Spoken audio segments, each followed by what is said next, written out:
आज हम बात करने वाले हैं class 11th coordinate geometry lecture number 4 की बात करेंगे हम। देखिए लेक्चर नंबर 3 में हम लोगों ने कुछ ट्रायंगल के बेसिक प्रॉपर्टी पढ़े थे, क्वाड्रिलेटरल के बेसिक प्रॉपर्टी पढ़े थे और सेंट्रॉयड ऑफ ट्रायंगल पढ़ चुके थे। अब हमारा जो नेक्स्ट आएगा इस पे टॉपिक वो है सर्कमसेंटर। सर्कमसेंटर तो देखिए सर्कमसेंटर क्या होता है, किसी भी ट्रायंगल के अगर हम लोग किसी भी ट्रायंगल के परपेंडिकुलर बाइसेक्टर, किसी भी ट्रायंगल का परपेंडिकुलर बाइसेक्टर, किसका परपेंडिकुलर बाइसेक्टर, लाइन के साइड का परपेंडिकुलर बाइसेक्टर, किसी भी ट्रायंगल के साइड का परपेंडिकुलर बाइसेक्टर, ये देखिए ये है, ये साइड का परपेंडिकुलर साइड बाइसेक्टर है। इसको मान लीजिए इस लाइन का परपेंडिकुलर बाइसेक्टर है, यहाँ पे डी मान लें, यहाँ पे ई मान लें और यहाँ पे इस साइड का परपेंडिकुलर बाइसेक्टर है। ये साइड का परपेंडिकुलर बाइसेक्टर है, साइड का क्या है, परपेंडिकुलर बाइसेक्टर। तो क्या होता है, किसी भी ट्रायंगल के साइड का परपेंडिकुलर बाइसेक्टर जहाँ पे मीट करता है, यानी intersection of perpendicular bisector of sides of triangle is known as circumcentre. क्या, किसी भी ट्रायंगल के साइड का परपेंडिकुलर बाइसेक्टर जहाँ पे क्या करता है, इंटरसेक्ट करता है। देखिए दो ही साइड को ले सकते हो या तीनों साइड को ले सकते हो, तीनों साइड मतलब तीनों साइड का परपेंडिकुलर बाइसेक्टर कर सकते हैं या दो का, जहाँ पे मीट करता है उसी को बोलते हैं सर्कमसेंटर। तो ये क्या हो जाएगा आपका सर्कमसेंटर। ये पॉइंट अगर ओ मान लिया जाए तो ओ क्या हो जाएगा, इसका सर्कमसेंटर। और इसी से आप क्या ड्रा कर सकते हो, एक सर्कल ड्रा कर सकते हो। किसी भी वर्टेक्स से ये डिस्टेंस ले लेंगे और सर्कल ड्रा करेंगे तो इस ट्रायंगल के वर्टेक्स को टच करता हुआ एक सर्कल जाएगा और इसी सर्कल को बोलते हैं सर्कम सर्कल और इसका सेंटर होता है सर्कम सेंटर।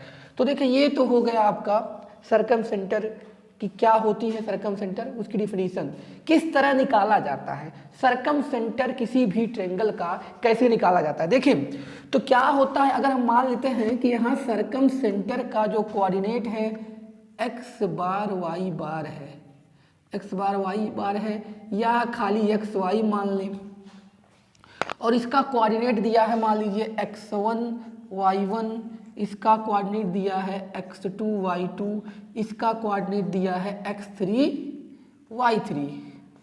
तो देखिए इसमें सर्कमसेंटर निकालने का क्या एक तो ये हो सकता है आपको यहाँ पता है कि यहाँ से सेंटर लेकर कौन सा OA OB, यहाँ पे OA जो है OB OA OB OC ये सब क्या हैं, इस सर्कल का रेडियस है तो ये इक्वल होगा। तो एक तरीका ये है कि इन तीनों का डिस्टेंस इक्वल करके हम क्या कर सकते हैं, एक्स वाई की वैल्यू निकाल सकते हैं। एक्स वाई क्या है यार, सर्कम सेंटर है। तो देखिए इस तरह से ऐसे निकाल सकते हैं। क्या कर सकते हैं यार, हम कर सकते हैं ये एक्स ओ ए की बात करें, एक्स माइनस और इसका स्क्वायर अगर कर दें तो सारे का स्क्वायर हो जाएगा। तो स्क्वायर करने का मतलब रूट हट जाएगा, अगर डिस्टेंस फार्मूला लगाएंगे तो क्या हो जाएगा, x माइनस x1 का whole square plus y minus y1 का होल स्क्वायर है। किसकी वैल्यू हो गई, OA की। उसी तरह से OA को किसके इक्वल करा देंगे, OB के। क्या, x माइनस फिर दोबारा x माइनस x2 का whole square plus y minus y2 का होल स्क्वायर, ये आपका एक इक्वेशन बन जाएगा। दूसरा इक्वेशन देखिए हमने क्या किया, OA का स्क्वायर OB के स्क्वायर के इक्वल कर दिया, एक बार OA का स्क्वायर OC के स्क्वायर के इक्वल कर देंगे। दो इक्वेशन, दो अननोन, आपकी x y की वैल्यू निकल जाएगी। अब इसी तरह से हम अगर बात करें OA का x माइनस x1 का whole square y minus y1 का whole square equal to OC के स्क्वायर का, OC क्या हो जाएगा, x माइनस x3 का whole square plus y minus y3 का होल स्क्वायर।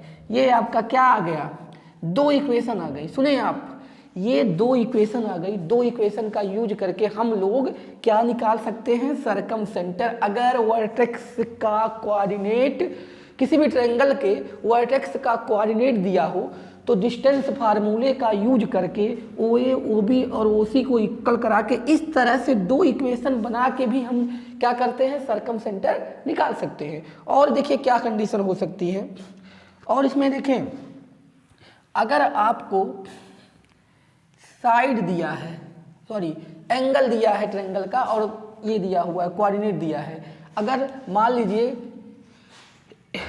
इफ दूसरा केस होगा, पहला केस था वो निकालने का कि अगर आपको दिया हो तो इस तरह से डिस्टेंस फार्मूला निकाल सकते हैं। If A B and C are angle of triangle, then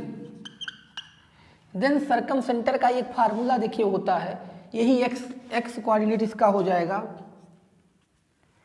x coordinate हो जाएगा x sign 2x1 sign 2a। ध्यान से देखिएगा, अगर आपका एंगल दिया होता हो ए बी एंड यहाँ पे लिख सकते हैं C are angle of triangle, then x, इसका एक्स कोऑर्डिनेट क्या होता है, ध्यान से देखने वाली बात है, ये फार्मूला ड्राइव किया जाता है। तो यहाँ से आता है x1 साइन 2a, उसके बाद x2 sine 2b plus x3 sine 2c divide by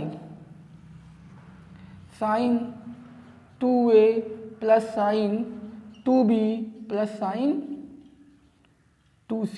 ये क्या आ गया, एक्स कोऑर्डिनेट आ गया किसका, सरकम सेंटर का।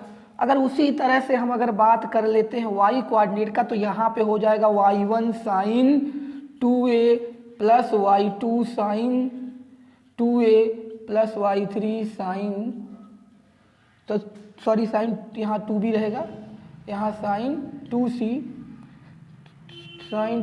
Divide by sine 2a plus sine 2b plus sine 2c। ये आपका हो गया क्या, अगर आपको एंगल दिया हो ट्रायंगल का और इसका कोऑर्डिनेट दिया हो ए बी सी का, तो आप सरकम सेंटर इस फार्मूले का यूज करके भी निकाल सकते हैं। देखिए और क्या कंडीशन इसमें हो सकती है, अगर ये इसका फार्मूला होता है, ये कब यूज करेंगे, जब आपका सब एंगल दिया हो ए बी सी और ये कह दे आपका क्या, और ये कोऑर्डिनेट दिया हो, सरकम सेंटर पूछा जाए तो ये फार्मूला लगा सकते हैं। दूसरी चीज देखिए क्या हो सकती है, अगर हमारा ट्रायंगल राइट एंगल हो गया, राइट एंगल ट्रायंगल हो गया, अगर बात करें हम राइट एंगल ट्रायंगल की, इन राइट एंगल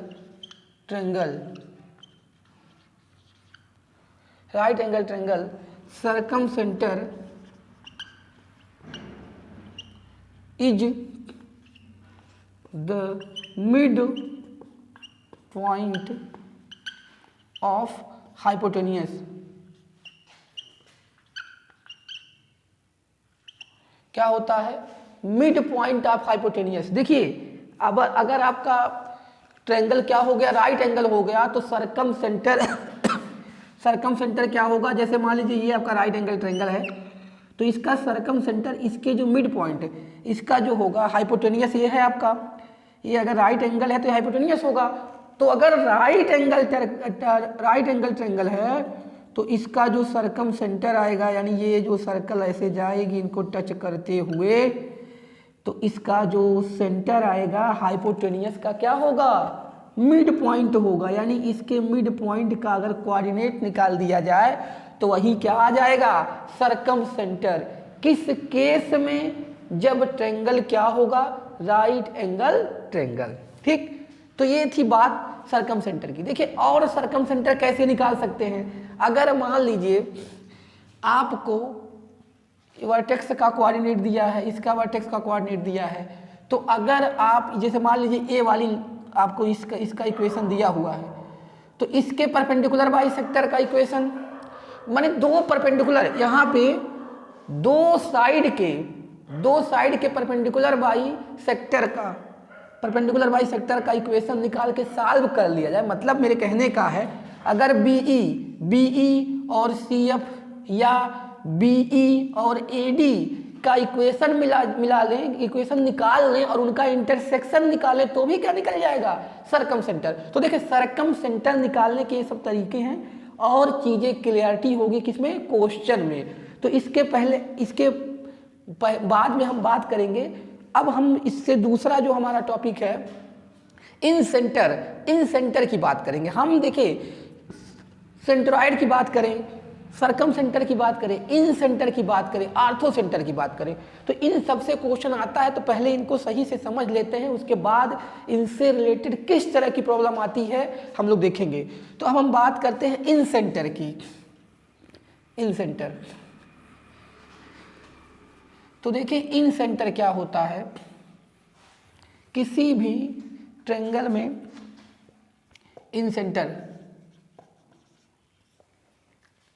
ये होता है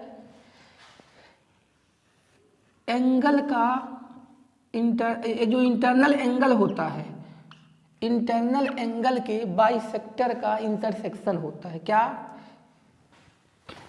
the intersection of internal angle bisector. क्या, ये जो इंटरनल एंगल होते हैं आपके, इन्हीं का बाइसेक्टर जहां मीट करेगा, इन्हीं का इंटरसेक्शन कहाँ जहाँ पे मीट करेगा, मान लीजिए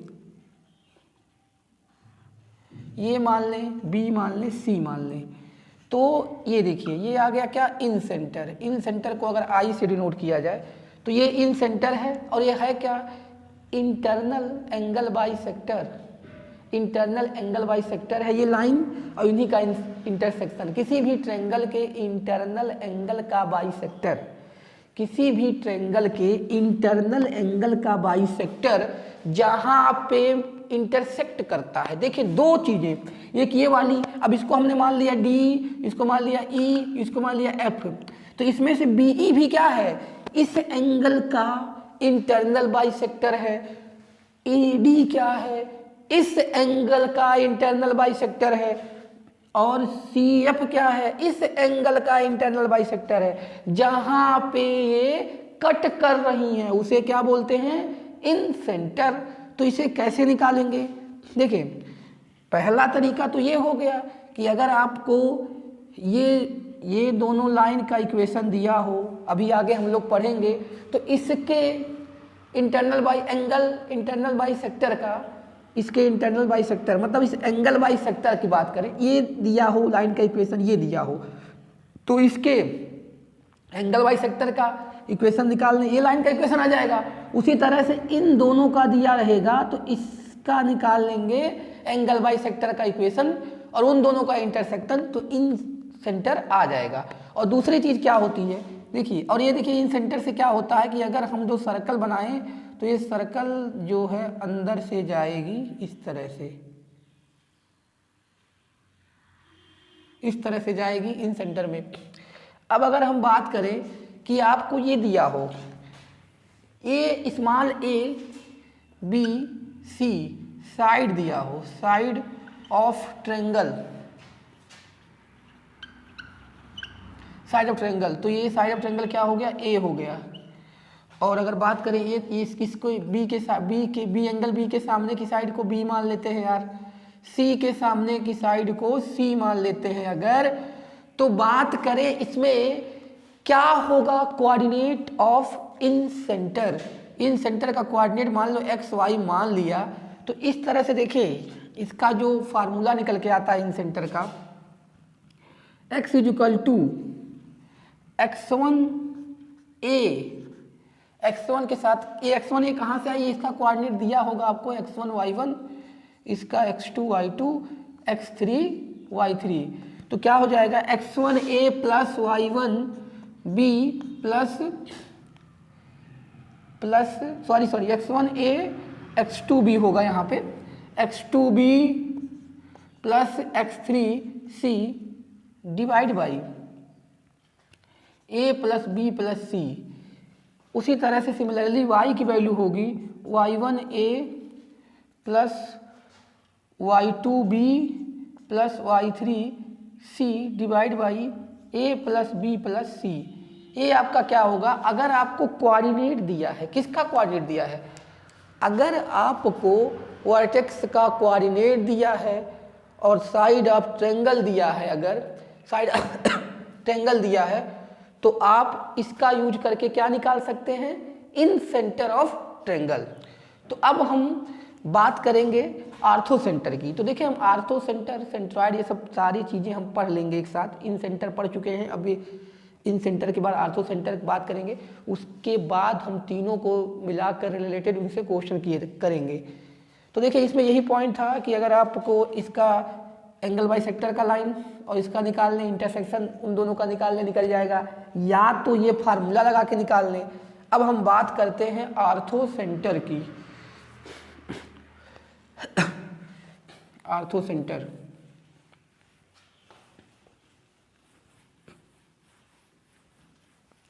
देखिए आर्थो सेंटर अगर बात करें आर्थो सेंटर की, तो आर्थो सेंटर ज़्यादा इम्पॉर्टेंट है।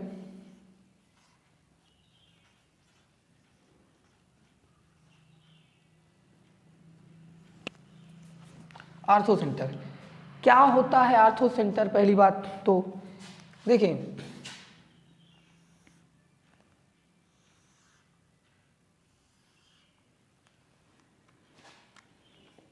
किसी भी ट्रायंगल के वर्टेक्स से अपोजिट साइड पे जो परपेंडिकुलर ड्रा किया जाता है, जैसे मान लीजिए ये वर्टेक्स है, इससे यहाँ पे परपेंडिकुलर ड्रा किया, इसका नाम डी दिया, इसे एल्टीट्यूड बोला जाता है। तो क्या होता है आर्थो सेंटर, आर्थो सेंटर जो होता है आपका वो एल्टीट्यूड का क्या होता है, इंटरसेक्शन पॉइंट। देखिए ये आपका हो गया एफ और ये हो गया आर्थो सेंटर, इसको ओ से डिनोट किया जाए अगर, तो ये हो गया आर्थो सेंटर। और ये है क्या, intersection of altitude of triangle. ये एल्टीट्यूड ऑफ ट्रायंगल का क्या है, इंटरसेक्शन है। एल्टीट्यूड क्या होता है, अपोजिट, यहाँ से इस वर्टेक्स पे इसके साइड पे परपेंडिकुलर ड्रा किया जाए, इस पे तो इनका जहाँ का इंटरसेक्शन आएगा, यानी क्या हुआ ortho centre, intersection of altitude. ये हो गया आपका इंटरसेक्शन ऑफ एल्टीट्यूड को क्या बोलते हैं, आर्थो सेंटर। तो आर्थो सेंटर में देखिए क्या क्या पॉइंट नोट करने हैं, कैसे निकाला जाएगा किसी भी ट्रायंगल का आर्थो सेंटर। तो सबसे पहली बात, अगर हमें दो साइड का, माने ये जो है, जो आपका ए से जो एल्टीट्यूड मिल जाए, दो एल्टीट्यूड का इक्वेशन मिल जाए, और एल्टीट्यूड का इक्वेशन कैसे निकालेंगे यार, देखें अगर मान लीजिए अभी हम लोग इक्वेशन ऑफ लाइन वन पढ़ेंगे तो उसमें और चीज़ें बताई जाएंगी कैसे निकाला जाता है। मान लीजिए बी और सबका कोऑर्डिनेट दे रखा है, मान लेते हैं यहाँ का दे रखा है x1 y1, यहाँ का दे रखा है x2 y2, यहाँ का दे रखा है x3 y3। तो अगर हमें निकालना हो एल्टीट्यूड इसका वो आर्थो सेंटर, और इसका मान लेते हैं इसका कोऑर्डिनेट है x, y, तो पहले सबसे हमें क्या करेंगे, AD का इक्वेशन निकाल लें और किसी एक और का निकाल लें, BE का या FC का निकाल लें, या दो का किसी का निकाल लें क्या इक्वेशन। अब इनका इक्वेशन कैसे निकलेगी, अगर हमें ये दोनों कोऑर्डिनेट दिया है तो इसका क्या निकल जाएगा, इसका या तो लाइन का इक्वेशन निकाल लें या इसका स्लोप निकाल लें और फिर इसका इक्वेशन निकाल लें। इसका आपको अभी बताई जाएगी आगे कि एक लाइन दिया हो तो उसके परपेंडिकुलर लाइन का इक्वेशन कैसे निकालते हैं, तो वो चीज़ें बताई जाएंगी आपको आगे। अभी उसी तरह से मान लीजिए ये लाइन निकल जाएगा या इसका स्लोप निकल जाएगा, तो इसको आराम से निकाल लेंगे और ये पॉइंट दिया रहेगा, तो इसके हेल्प से हम लोग क्या कर सकते हैं, दो जैसे AD और BE का आप निकाल सकते हो इक्वेशन। वो चीज़ें आगे बताई जाएंगी कैसे निकालेंगे इक्वेशन। अब उनका इक्वेशन निकल जाए तो क्या कर सकते हैं, उन्हीं को सॉल्व कर दें, उनका जो इंटरसेक्शन होगा वही क्या हो जाएगा, आर्थो सेंटर। अब इसमें और क्या इंपॉर्टेंट बात करनी है इसमें, अगर मान लीजिए पहला पॉइंट इसमें है नोट का, नोट का पहला पॉइंट है, अगर ट्रेंगल क्या होता है, राइट एंगल ट्रेंगल, इन राइट एंगल ट्रेंगल की बात करें, इन राइट एंगल ट्रेंगल,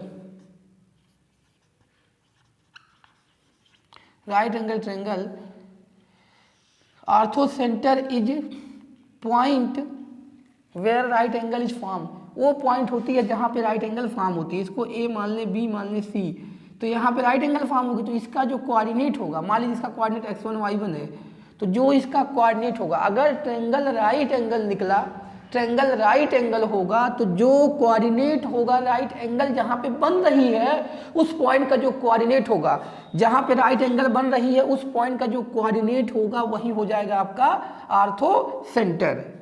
क्या हो जाएगा वो? Orthocentre. और अगर बात करें ट्रेंगल इक्विलेटरल हो, अगर इक्विलेटरल ट्रेंगल है, इक्विलेटरल ट्रेंगल है आपके पास अगर, तो उसमें क्या होता है, centroid, centroid incentre, सरकम centre,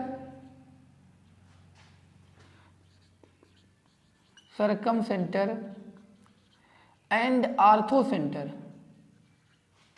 orthocentre जो है, आर्थो सेंटर ऑल कोइंसाइड,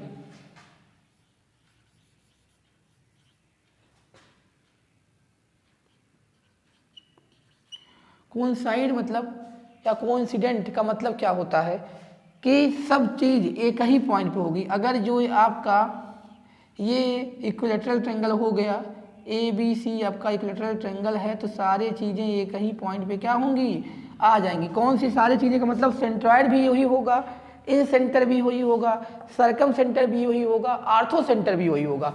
तो जब क्वेश्चन आता है तो पहले ट्रायंगल को कंफर्म कर लिया जाए, क्योंकि कुछ सिचुएशन में क्या होता है, वो रहता है आपका क्या, इक्विलेटरल ट्रायंगल, और आप आर्थो सेंटर मान लीजिए पूछा जा रहा है तो बड़े से प्रोसेस को लगाने लगते हो बिना चेक किए। तो पहले ये चेक करना जरूरी है। अगर वो इक्विलेटरल ट्रायंगल हो गया तो उसका आर्थो सेंटर किसके इक्वल हो जाएगा, सेंट्रॉयड के, x1 plus x2 plus x3/3 जो आपने पढ़ा था उसी का यूज करके निकल सकता है। और तीसरा पॉइंट क्या होता है, देखिए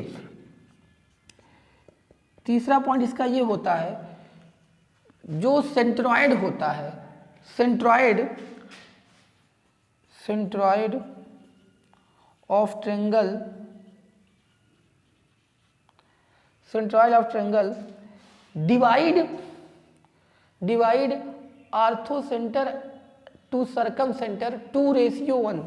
मतलब अगर यहाँ को सेंट्रॉयड को जी से डिनोट किया जाए, जी से, तो देखिए ये हो गया आपका आर्थो सेंटर को ओ से, और सरकम सेंटर ये हो गया, हमने CIR लिख दिया सरकम सेंटर, तो ये 2:1 में डिवाइड करता है, 2:1 में 2:1 में। तो मतलब क्या हुआ, अगर आपको सरकम सेंटर और क्या दिया हो, सेंट्रॉयड दिया हो, अगर आपको सरकम सेंटर और सेंट्रॉयड दिया है तो आर्थो सेंटर कैसे निकाल लेंगे, वो सेक्शन फार्मूला या डिवीजन फार्मूला से निकाल सकते हो यार।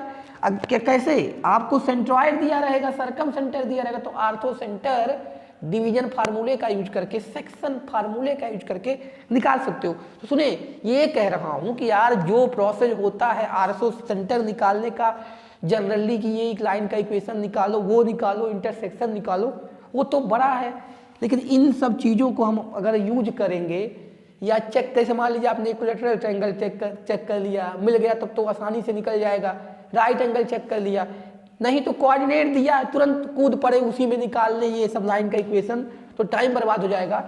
तो इसीलिए ये सब चीज़ें हैं। अगर सरकम सेंटर दिया है, ये दिया है, तो आपको 2:1 के डिवीजन के फार्मूले से लगा सकते हैं, ठीक। और चीज़ें क्या होती हैं, अगला, अगर आपका वो रहे क्या, आइसोसेल्स ट्रायंगल हो, तो आइसोसेल्स ट्रायंगल में क्या होता है, आइसोसेल्स ट्रायंगल में ये तीनों चीज़ें, चारों चीज़ें की बात कर लें, चारों का मतलब क्या हो, ये सेंट्रॉयड आइसोसेल्स की बात करें अगर, चौथा जो है आपका पॉइंट आइसोसेल्स होगा, अगर आइसोसेल्स ट्रायंगल होगा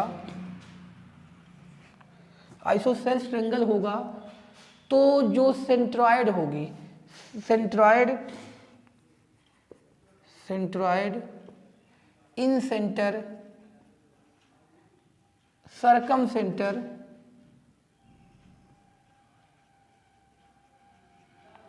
and orthocentre are lie in same line. जैसे कोई ये सेम लाइन में लाई करेगा। अगर आइसोसेल्स ट्रायंगल होगा तो क्या centroid incentre, circumcentre, orthocentre are lie in same line में लाई करेगा ये चीजें। इसी एक सेम लाइन, मतलब कोई ट्रायंगल होगा, देखिए यहाँ देख लो यार, अगर कोई ट्रायंगल है तो ये नहीं है कि जैसे देखिए ये लाइन मान लीजिए इसी पे है तो इसी पे सर्कम सेंटर भी होगा, इन सेंटर सारी चीजें होंगी। ये नहीं हो सकता कि इस लाइन से इधर है। अगर कब, जब आइसोसेल्स ट्रायंगल होगा। तो क्या होता है, ये सब चीज़ों का अगर हम यूज करें जो भी आपको बताया जा रहा है, तो इससे क्या होगा, जो क्वेश्चन होंगे थोड़ा सा इजी हो जाएंगे। और जो नॉर्मली वो करते हैं एंगल बाइसेक्टर निकाल कर ये सब चीज़ कर, तो उसमें थोड़ा सा क्या होती है, थोड़ा सी प्रॉब्लम होती है। तो अब हम बात करेंगे इसके आगे। देखिए आर्थो सेंटर का एक ट्रिग्नोमेट्रिक में फार्मूला भी बनाया गया है निकालने का। तो क्या होता है वो, अगर आर्थो सेंटर आपको निकालना हो और वर्टेक्स के कोऑर्डिनेट आपको दिए हों, ए का दिया है x1 y1, बी का दिया है x2 y2 और सी का x3 y3 दिया हो, तो आर्थो सेंटर निकालने के लिए एंगल के फॉर्म में मान लीजिए जिसका आर्थो सेंटर O है, उसका कोऑर्डिनेट x है, y है। तो x कोऑर्डिनेट जो निकाला जाएगा आर्थो सेंटर का, देखिए क्या होता है, x1 10a plus x2 10b, 10 theta वाला है ये, 10b plus x3 10c divide by जो होता है 10a plus 10b plus 10c। ये क्या होगा, x कोऑर्डिनेट निकालने के लिए, आर्थो सेंटर का x कोऑर्डिनेट निकालने के लिए। जब आपको ट्रायंगल का एंगल भी दिया, जैसे आपको a एंगल पता हो, b पता हो, c एंगल पता हो और ये कोऑर्डिनेट पता हो, तब आप आर्थो सेंटर का x कोऑर्डिनेट ऐसे निकालेंगे और आर्थो सेंटर का y कोऑर्डिनेट कैसे निकालेंगे। यहाँ पे हो जाएगा y1 10a plus y2 10b plus y3 10c divide by 10a 10b plus 10c। तो इस तरह से, तो ये फार्मूला देखिए जनरली तभी यूज हो पाएगा जब आपको वर्टेक्स का कोऑर्डिनेट दिया हो और इसके सारे एंगल दिए हों। तो इस तरह की पॉसिबिलिटी बहुत कम होती है कि आपको ये चीज़ देकर ये फार्मूला का यूज करा के आर्थो सेंटर निकाला जाए। तो लेकिन अगर आपको ये सब पता है सारे एंगल और ये, तो आप इससे निकाल सकते हैं। और देखिए इसी फार्मूले को सेक के फॉर्म में भी चेंज किया जा सकता है। तो इस फार्मूले को देखिए सेक के फॉर्म में कैसे चेंज करेंगे। सेक के फॉर्म में भी ये फार्मूला एक होता है, जब आपके इस लेंथ को इसकी ए ले लिया जाए इसके अपोजिट साइड की, और इधर की लेंथ बी वाले इसके अपोजिट की बी, और सी वाले साइड के वर्टेक्स के अपोजिट साइड का लेंथ सी ले लिया जाए, तो वहाँ देखिए ध्यान से देखना है उसका फार्मूला क्या होता है। ए x1 sec A plus B x2 sec B plus C x3 सेक सी, और डिवाइड बाई क्या होता है, ए sec A B sec B C sec सी। ये देखिए क्या होता है कि अब इसमें क्या है, x1 भी दिया है, लेंथ दिया हो, एंगल दिया हो, तो देखिए ये फार्मूला ऐसे लिख लिया जा रहा है। लेकिन अगर आपको ये दिया हुआ है, एंगल दिया हो x1 y2, तो वही वाला फार्मूला जो 10 मिला था वही यूज कर लेंगे, इसको यूज करने की जरूरत नहीं है। लेकिन फार्मूला ये भी होता है, उसी तरह सिमिलरली लिखा जाएगा। अगर y का, तो ये y1 sec A plus B y2 sec B plus C y3 sec C divide by A sec A plus B sec B plus C sec C. तो इस तरह से दो फार्मूले हो गए ट्रिग्नोमेट्रिक टर्म्स में आर्थो सेंटर के। तो लेकिन अभी देखिए क्वेश्चन पे जब हम लोग चलेंगे तो ये जो फार्मूला आपको बताई जा रही है, इस फार्मूले से तो लगभग हमको तो नहीं लग रहा कि कोई क्वेश्चन जल्दी इस फार्मूले से सॉल्व नहीं होता, क्योंकि इतना इन्फॉर्मेशन वो दिया ही नहीं रहेगा कि आपको साइड का भी लेंथ दिया है, एंगल भी दिया है, पॉइंट भी दिया है, इस तरह की चीज़ नहीं देता है। कुछ और टर्म्स एंड कंडीशन होती हैं, तो हम लोग उस टर्म्स एंड कंडीशन से उसको देखेंगे। ठीक है, तो अब हम बात कर लेते हैं कुछ क्वेश्चन सेंट्रॉइड पे, इन सेंटर पे, सरकम सेंटर पे और आर्थो सेंटर पे, फिर उसके बाद इसके आगे की टॉपिक की बात करेंगे। तो अब हम देखने जा रहे हैं इस पर क्वेश्चन। तो हम अगर बात करें पहले क्वेश्चन की, क्वेश्चन नंबर फर्स्ट की बात करें हम, तो पहला क्वेश्चन है the vertex of a triangle are, vertex of triangle are 0,3 -3,0 and 3,0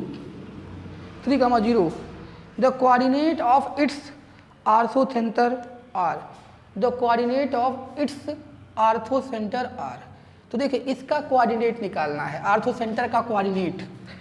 तो देखिए मैंने पहले बताया था कि कभी भी क्वेश्चन में जो पॉइंट दिया रहे उस पॉइंट का यूज करके पहले पता कर ले कि कौन सा ये ट्रायंगल है। तो हम इस ट्रायंगल में सब पूरा स्पेसिफाई कर दो जो जो दिया है।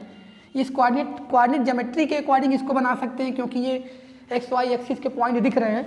तो देखें आप अगर कोऑर्डिनेट ज्योमेट्री के अकॉर्डिंग पॉइंट को अरेंज नहीं कर रहे तो भी निकाल सकते हो, पता कर सकते हो सकता हो कि ये पॉइंट राइट एंगल ट्रायंगल को फॉर्म कर रहे हो, तब तो सबसे आसान हो जाएगा आर्थोसेंटर निकालने के लिए। अगर वो नहीं फॉर्म करेंगे तो अगली बात देखी जाएगी, पहले उसके चेक कर लेते हैं। देखिए 0,3 का मतलब ये हुआ कि ये कहाँ पे लाई करेगा, x 0 है तो यहाँ पे लाई करेगा कहीं, इसको पॉइंट A मान लो 0,3, और -3,0 x एक्सिस पे यहाँ निगेटिव, ये x एक्सिस है आपका, ये y डैश है।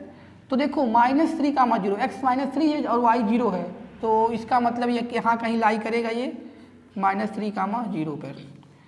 वो किस पे है, यहाँ पे x कोऑर्डिनेट पे, क्योंकि ये क्या है 0 है, y 0 है, तो यहाँ कहीं मान लीजिए 3,0। तो इसको b मान लीजिए, इस पॉइंट को, इसको c मान लीजिए, इसको मिला दीजिए, तो ये ट्रायंगल बन गया। तो ट्रायंगल बन गया तो इसे चेक करेंगे क्या है, राइट एंगल ट्रायंगल है या नहीं है। तो देखिए इनके बीच का डिस्टेंस हम पहले AC निकालेंगे। AC, तो AC अगर निकालते हैं AC क्या आएगा, अंडर रूट, देखिए अंडर रूट ये 0 - 3 का स्क्वायर प्लस क्या हो जाएगा 3 - 0 का स्क्वायर, तो ये क्या आ गया, ये बचेगा 3 का स्क्वायर मतलब 9, माइनस का प्लस हो जाएगा, ये भी 9, तो √18 आ गया इसका स्क्वायर कितना, √18, मतलब इसका AC की वैल्यू √18 आ रही है। उसी तरह निकाल लेते हैं हम AB की वैल्यू, चेक करने जा रहे हैं कि ये राइट एंगल ट्रायंगल तो नहीं हुआ। AB की वैल्यू निकालने जाएंगे तो क्या हो जाएगा, वही चीज़ आएगी 0, या इसको ले लो x1 x2 कुछ भी ले सकते हो, 0 - 3 करेंगे तो +3 हो जाएगा का होल स्क्वायर, और यहाँ करेंगे प्लस उसके यहाँ से लेंगे 3 - 0 का होल स्क्वायर। तो देखिए ये भी वही बन रहा है 9 √18 बन रहा है। हम अब बात करेंगे AC की बात कर लेते हैं। तो AC का डिस्टेंस निकालेंगे, सॉरी ये BC है, BC का निकालेंगे तो देखें क्या हो जाएगा, -3 कैसे, -3 x2 - x1 y2 - y1, तो x2 चाहे इसको ले लें चाहे इसको ले लें, x2 ले लिया, इसको -3 और यहाँ माइनस लगाएंगे तो ये हो गया, और वहाँ पे 0 - 0। देखिए इस चीज़ में क्या होता है, x1 x2 किसी को लेके आप करोगे तो यही आएगा, क्योंकि वहाँ स्क्वायर लगा, प्लस माइनस से फर्क नहीं पड़ेगा। ये आ गया कितना, प्लस का 9 का स्क्वायर 36 आ गया। तो आप यहाँ देख रहे हो AC और AB का स्क्वायर किया जाए, AC का स्क्वायर कितना होगा 18, BC का स्क्वायर कितना होगा 18, और AC का देखिए सॉरी ये BC जो आया है इसका भी स्क्वायर कर दिया जाए तो ये कितना 36 आएगा। तो आप क्या देख रहे हैं, BC का स्क्वायर, अरे ये AB था, AB ए बी, ये ए बी था ना यहाँ पे, ए बी का स्क्वायर है। अब बी सी का स्क्वायर इक्वल टू ए सी का स्क्वायर प्लस किसका स्क्वायर, ए बी का, यानी आपको बता दिया ये क्या हो गया, राइट एंगल ट्रायंगल हो गया। तो राइट एंगल ट्रायंगल हो गया तो यहाँ पे कौन सा होगा आपका, क्या कौन सा हाइपोटेनियस हुआ, ये हुआ हाइपोटेनियस, बी सी हाइपोटेनियस हुआ, यानी ये कौन सा एंगल, एंगल ए कितना है 90, तो एंगल ए 90 हो गया। तो इसका मतलब क्या हुआ यार, अगर एंगल ए 90 हो गया, इसका मतलब हम लोग पढ़े थे कि किसी भी राइट एंगल ट्रायंगल में जिस पे 90 बनता है वो पॉइंट, उस पॉइंट के कोऑर्डिनेट को क्या बोल देते हैं, आर्थो सेंटर। अगर राइट एंगल ट्रायंगल है तो जहाँ पे 90 बन रही है उसके कोऑर्डिनेट को आर्थो सेंटर बोल देते हैं। तो इस क्वेश्चन में हमने पता कर लिया कि ये राइट एंगल ट्रायंगल था, तो आर्थो सेंटर जो आएगा, आर्थो सेंटर जो आया इसका कितना आ गया 0,3, इसका आंसर हो जाएगा 0,3। क्यों, क्योंकि राइट एंगल ट्रायंगल था, इसमें दूसरा कोई मेथड यूज नहीं करेंगे निकालने के लिए आर्थो सेंटर। तो ये आपका था पहला क्वेश्चन। अब इसी तरह से हम देखेंगे दूसरा क्वेश्चन। और यार एग्जाम में पहले ये चेक करना जरूरी होता है, अगर 3 पॉइंट दिए हैं कि कहीं राइट एंगल ट्रायंगल तो नहीं बना रहा है, अगर बना रहा है यार तो इस तरह कर लेंगे। क्वेश्चन नंबर 2 की बात करें, अगर कह रहा है if the centroid and circumcentre, if the centroid and circumcentre of a triangle are 3,3, 6,2, मतलब 3,3 और 6,2 क्या दिया है, ये सेंट्रॉयड है, ये सेंट्रॉयड और ये क्या है, सरकम सेंटर है, सरकम सेंटर है, circumcentre. Then orthocentre is, मतलब ये ऑप्शन इसमें दिया आर्थो सेंटर क्या होगा। देखें ये दिया है सेंट्रॉयड और ये दिया है क्या, सरकम सेंटर। किसी भी ट्रायंगल का सेंट्रॉयड दिया है, सरकम सेंटर दिया है, तो आपको आर्थो सेंटर पूछा है। तो हम लोगों ने जैसा कि अभी पढ़ा था कि जो आपका सेंट्रॉयड होता है, सेंट्रॉयड वो आर्थो सेंटर और सरकम सेंटर को सी ले लें, अगर सरकम सेंटर को सी ले लेते हैं यार, सरकम सेंटर आपका सी हो गया, इसको जो है 2:1 में क्या करता है, डिवाइड करता है, 2:1 में डिवाइड करता है क्या, सेंट्रॉयड आर्थो सेंटर और सरकम सेंटर को 2 में डिवाइड करता है। तो यहाँ पे आपको सेंट्रॉयड दिया है और क्या दिया है, सरकम सेंटर। तो सेंट्रॉयड कितना है 3,3 और आपको वो क्या दिया है यार, सरकम सेंटर 6,2 दिया है। तो यहाँ पे क्या आर्थो सेंटर को मान लें x, y, यही निकालना है। तो क्या लगा दें, सेक्शन फार्मूला लगा दें। तो देखें x ये 3 देखिए आपने पढ़ा था क्या, x बार यानी यहाँ का अगर कोऑर्डिनेट निकालना होता है तो क्या लेते थे, अगर ये m1 है तो m1 के साथ क्या होता है x2, m2 के साथ क्या होता है x1 डिवाइड बाई क्या होता है m1 प्लस m2। तो देखें यहाँ पे इसको निकालना है यार, तो देखो x बार की वैल्यू क्या दी है यहाँ पे 3, तो 3 हो गया, m1 2 हो गया, x2 6 हो गया, अरे यार ये m1 हुआ, ये x2 6 हुआ, प्लस m2 1 हुआ। और बात करें अगर x1 की तो कितना हुआ x, जो कि हमें फाइंड करना है, m1 प्लस m2 यानी 2 + 1, तो कितना हुआ ये 3 और इसमें मल्टीप्लाई 9 और ये 12 + x, तो यहाँ आ जाएगा।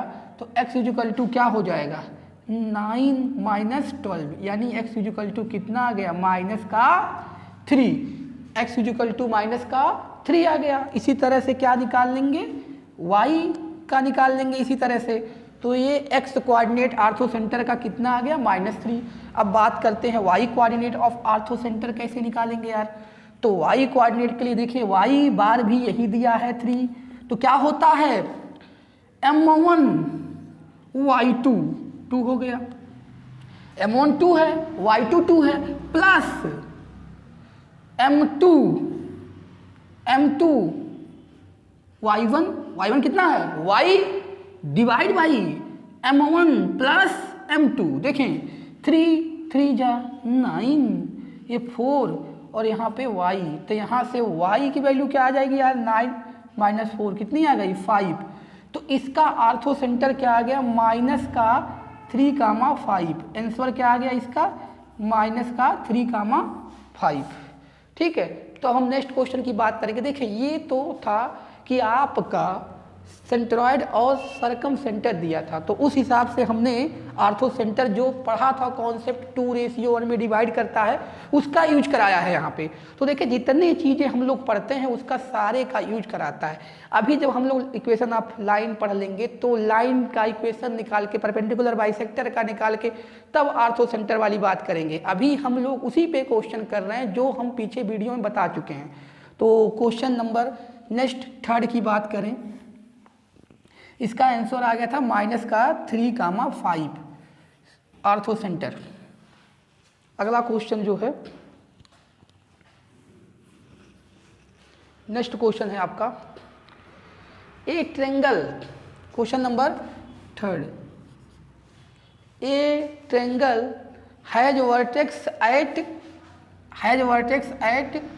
1,2 and midpoint of 2 sides through it midpoint of 2 sides through it are -1 1 and 2,3 then centroid of this triangle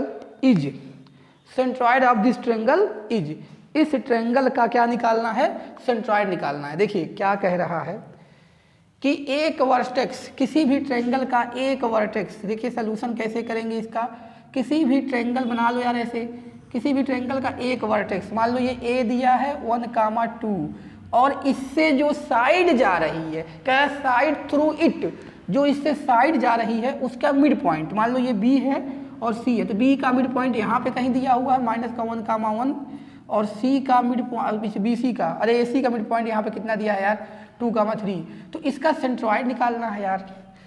देखें ये था माइनस, यहाँ लिख देते हैं -1,1 था क्या, ये दो साइड के मिड पॉइंट थे और एक वर्टेक्स दिया था।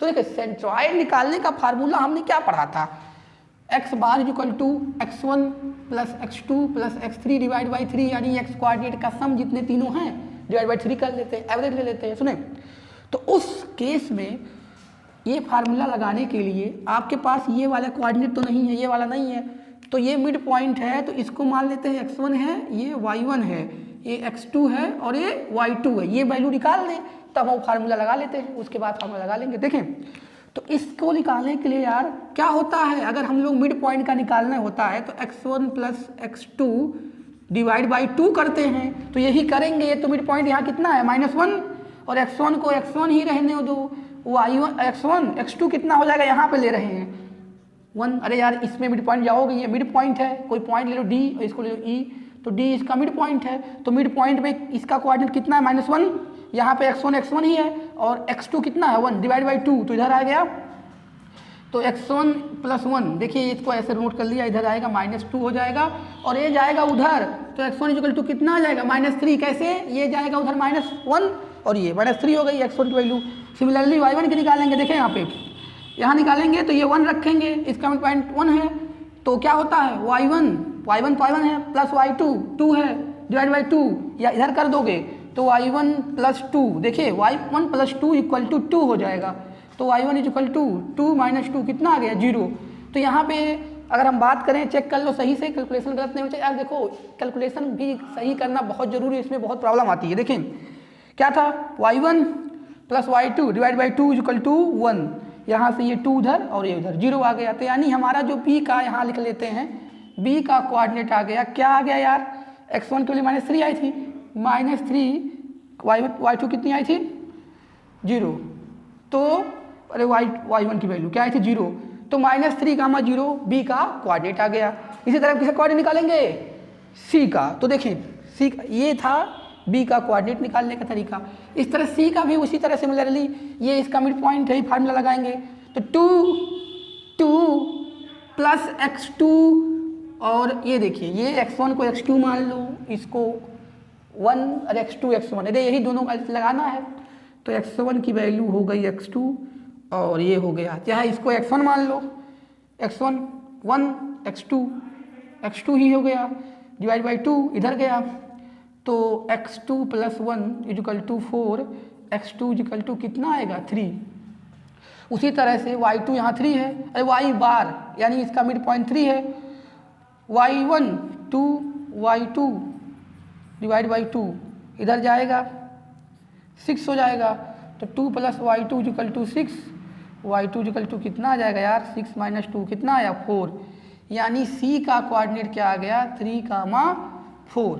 अब हम सेंट्रॉयड का फार्मूला लगा देंगे, सेंट्रॉयड यानी सेंट्रॉयड इसका G हो तो G x क्या होता है G, देखो x1 + x2 + x3 divide by 3, y1 + y2 + y3 divide by 3, ये हो गया आपका सेंट्रॉयड का कोऑर्डिनेट। यहाँ पे वैल्यू पुट करेंगे, देखें x1 मतलब किसी को मान सकते हो, x1 तीनों को मानना है तो देखिए तीनों का सम 1 + 3 - 3, अरे 1 ये तीनों का x कोऑर्डिनेट का तीनों का सम करना है यार, किसी को पहले ले सकते हैं 1 + 3 - 3 डिवाइड बाई 3, उसी तरह y1 मतलब y2 + 0 + 4 डिवाइड बाई 3, तो ये देखें इसके आगे क्या हो जाएगा, ये कट जाएगा, ये 1/3 और यहाँ 6 डिवाइड बाई 3 कितना आ गया 2, तो 1/3, 2 इसका क्या आ गया सेंट्रॉयड, 1/3, 2 इसका आ गया सेंट्रॉयड, जिसमें एक वर्टेक्स और उसी से जो साइड पास कर रही थी उसका क्या दिया था मिड पॉइंट। अब हम नेक्स्ट क्वेश्चन की बात करेंगे,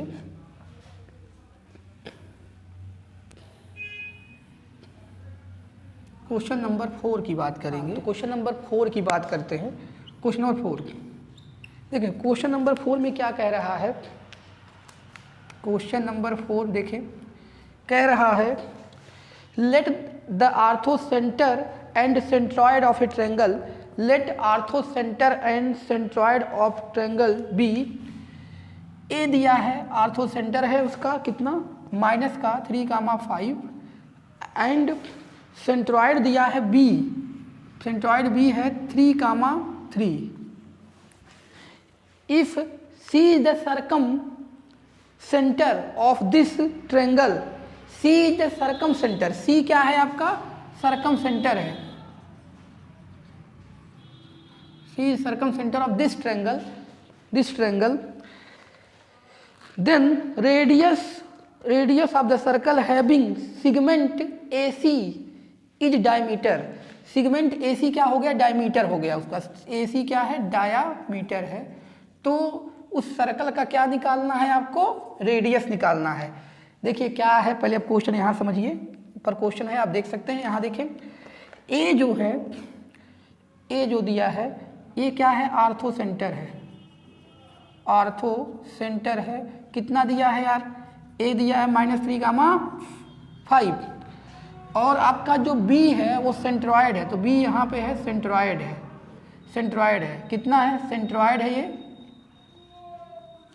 सेंट्रॉयड है कितना है 3, 3 और सी जो है यहाँ पे सी है सरकम सेंटर है, सी क्या है सरकम सेंटर है और सी देखिए तो पूछ रहा है कि अगर AC उस सर्कल का क्या हो डायमीटर हो, AC सर्कल का डायमीटर हो तो सर्कल का रेडियस निकालो। तो देखें अगर AC का कोऑर्डिनेट मिल जाए और डिस्टेंस बिटवीन A और C निकाल लिया जाए और उसका हाफ कर दिया जाए, क्योंकि AC डायमीटर है, सुने C का कोऑर्डिनेट निकल जाए, AC की डिस्टेंस फाइंड कर ली जाए, उसका हाफ कर दिया जाए, सर्कल का रेडियस आ जाएगा, क्योंकि उसने बोला AC क्या है सर्कल का डायमीटर। तो यहाँ पे देखिए सेंट्रॉयड और किसका सरकम सेंटर को, ये मतलब आर्थो सेंटर और सरकम सेंटर को सेंट्रॉयड किस क्या करता है 2:1 में डिवाइड करता है।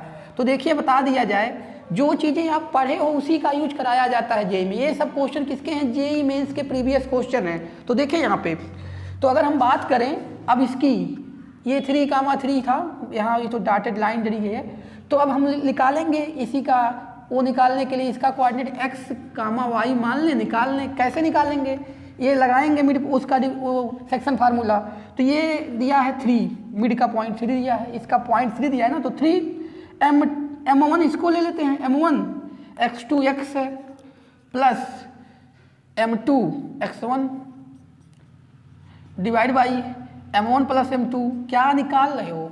सेक्शन फार्मूला का यूज करके ये निकाल रहे हैं पॉइंट C।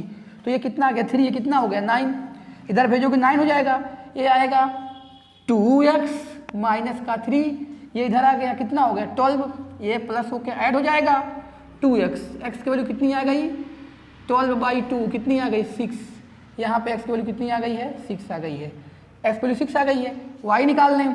उसी तरह से ये 3 है यहाँ पे भी, तो क्या होगा m1 y2 y है प्लस m2 1 है, m2 x2 sorry m2 y2 5 हो जाएगा, और यहाँ पे m1 प्लस m2, तो ये कितना हो जाएगा इधर जाएगा, देखिए इस साइड मल्टीप्लाई करेंगे 9 हो जाएगा, ये 2y equal to 2y plus 5, ये इधर आके माइनस हो जाएगा, 9 से माइनस कर देंगे 5 को, कितना आ गया 4, 2y, तो y की वैल्यू कितनी आ गई 4/2 कितनी आ गई 2, तो यानी y की वैल्यू 2 आ गई, सॉरी 6,2 क्या निकल आया C का कोऑर्डिनेट। अब हम पहले AC निकालेंगे, उसका हाफ करेंगे, डायमीटर सर्कल का निकालने के लिए डिस्टेंस AC निकालना पड़ेगा, डायमीटर सर्कल का, डायामीटर सर्कल का AC हो जाएगा, तो क्या हो जाएगा AC का डिस्टेंस, देखिए ये है AC, 6 -3 करेंगे, लेकिन यहाँ माइनस है, प्लस 3 का होल स्क्वायर 2 - 5 का होल, x2 - x1 वाला फार्मूला लगाया जा रहा है, यार ये 9 हो जाएगा, तो 9 का स्क्वायर, ये हो जाएगा -3 लेकिन प्लस हो जाएगा, स्क्वायर लगा है तो माइनस, यहाँ पे प्लस -3 का स्क्वायर, तो ये हो गया 81 और वो हो गया 9, तो ये कितना आ गया 90 आ गया, कितना आ गया 90। अब 90 को देखो क्या लिख सकते हैं, हमारा AC कितना आ गया 90 आ गया, 90 को लिख सकते हैं 3 × 3 × 10, 3 बाहर होगा √10, ये क्या आ गया 3√10 डायमीटर आ गई, और रेडियस क्या हो जाएगा, रेडियस हो जाएगा आपका 3√10 डिवाइड बाई 2, तो इसका रेडियस कितना आ गया 3/2 √10, जो इसका आ गया इस सर्कल का रेडियस आया, ये था डायमीटर। तो देखें जो अभी आपने पढ़ा था सेंट्रॉयड का और आर्थोसेंटर का रिलेशन 2:1, ये सब चीज़ें, तो अगर सारी चीज़ें पता है तो जेईई मेंस के क्वेश्चन बहुत इजीली हो जाते हैं। अब हम आगे इसके अगले वीडियो में बात करेंगे अगले टॉपिक की, और इन सब पे अभी और क्वेश्चन देखा जाएगा, जब हम स्ट्रेट लाइन वगैरह पढ़ लेंगे तो उनका यूज करा के कैसे निकालते हैं आर्थोसेंटर, सेंट्रॉयड जो भी है वो देखा जाएगा। तो इस वीडियो में इतना ही।